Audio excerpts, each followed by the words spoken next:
19 साल बाद गैंगस्टर से पूरा हुआ योगी आदित्यनाथ का बदला। कौन है वो दिलेर ऑफिसर जिसने मिट्टी में मिला दिया?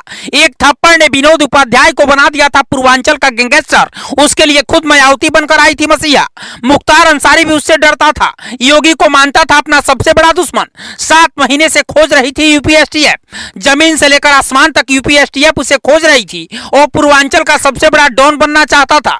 मुख्तार अंसारी माफिया को भी उसने नहीं छोड़ा, लेकिन उसने योगी आदित्यनाथ से दुश्मनी करके सबसे बड़ी गलती कर दी। कहते हैं कि योगी वक्त और समय का इंतजार करते हैं और उसके बाद सही वक्त पर ही बदला लेते हैं, लेकिन इस माफिया से बदला लेने में योगी आदित्यनाथ को 19 साल लग गए। आखिर वो ऑफिसर कौन है जिसने गैंगस्टर विनोद उपाध्याय पर पहली गोली चलाई और योगी आदित्यनाथ के साथ क्या दुश्मनी थी, ये बताएंगे। उससे पहले आपको बताते हैं कि आखिर एक थप्पड़ की वजह से विनोद उपाध्याय कैसे पूर्वांचल का बड़ा गैंगस्टर बन गया। यूपी एसटीएफ ने गोरखपुर और पूर्वांचल के कुख्यात गैंगस्टर विनोद उपाध्याय का एनकाउंटर कर दिया है। करीब 7 महीने से एसटीएफ विनोद उपाध्याय को ढूंढ रही थी। यूपी एसटीएफ की टीम जब सुल्तानपुर में उसके ठिकाने पर पहुंची तो उसने बचने के लिए फायरिंग शुरू कर दी। उसके बाद यूपी एसटीएफ ने जवाबी कार्रवाई में उसे मार गिराया।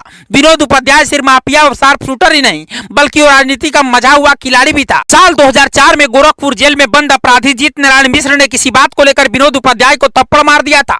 जब अगले साल जीत नारायण मिश्र जेल से बाहर आया तो मौका देखकर विनोद उपाध्याय ने साल 2005 में उसकी हत्या कर दी। उसी वक्त पहली बार अखबार में विनोद उपाध्याय की फोटो छपी थी। उसके बाद उसने एक के बाद एक कई हत्याओं और दूसरी वारदातों को अंजाम दिया। इसके बाद शार्प शूटर और माफिया विनोद कुमार उपाध्याय ने अपने गिरोह के साथ मिलकर गोरखपुर, बस्ती, संत कबीर नगर से लेकर लखनऊ तक सनसनीखेज हत्याओं की वारदातों को अंजाम दिया और यूपी के टॉप 10 लिस्ट में शामिल हो गया। ये वही दौर था जब उधर मुख्तार अंसारी का आतंक बढ़ता जा रहा था, इधर जिस गोरखपुर में योगी रहते थे वहां विनोद उपाध्याय का आतंक शुरू हो चुका था। गोरखपुर पुलिस ने कई मुकदमे दर्ज किए, लेकिन इससे पहले उसे सजा मिलती। विनोद उपाध्याय के लिए मायावती मसीहा बनकर सामने आ गई और अपनी पार्टी में शामिल करा लिया। 2007 के बाद का ये दौर था जब गैंगस्टर विनोद उपाध्याय का आतंक और बढ़ता गया। योगी आदित्यनाथ उस दौरान चाहकर भी कुछ नहीं कर पा रहे थे। साल 2007 में बसपा ने विनोद उपाध्याय को गोरखपुर का प्रभारी बनाया। इसके बाद उसी साल हुए विधानसभा चुनाव में गोरखपुर की हिस्सा जानवा सीट से बीएसपी ने विनोद उपाध्याय को उम्मीदवार बनाया, लेकिन विनोद चुनाव हार गया। इस चुनाव के दौरान ही योगी आदित्यनाथ के साथ कहते हैं कि अदावत शुरू हो गई। योगी गोरखपुर को अपराध मुक्त करना चाहते थे, लेकिन विनोद उपाध्याय उनके लिए एक नई मुसीबत बनकर आ गया। कहते हैं कि विनोद उपाध्याय शिव प्रकाश शुक्ला को अपना गुरु मानता था और माफिया मुख्तार से बड़ा गैंगस्टर बनना चाहता था, लेकिन वक्त बदला। 2017 में योगी यूपी के मुख्यमंत्री बने और विनोद उपाध्याय के बुरे दिन शुरू हो गए। एक एक कर योगी राज में माफिया और गैंगस्टरों का यूपी से खात्मा होता रहा और अब 19 साल बाद विनोद उपाध्याय का भी खात्मा हो गया।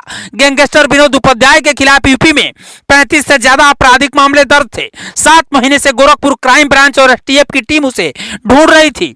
सबसे खास बात यह है कि विनोद उपाध्याय जिस गोरखपुर से क्राइम की दुनिया में कदम रखा था, उसी गोरखपुर के एसटीएफ अफसर ने गैंगस्टर विनोद का खात्मा किया।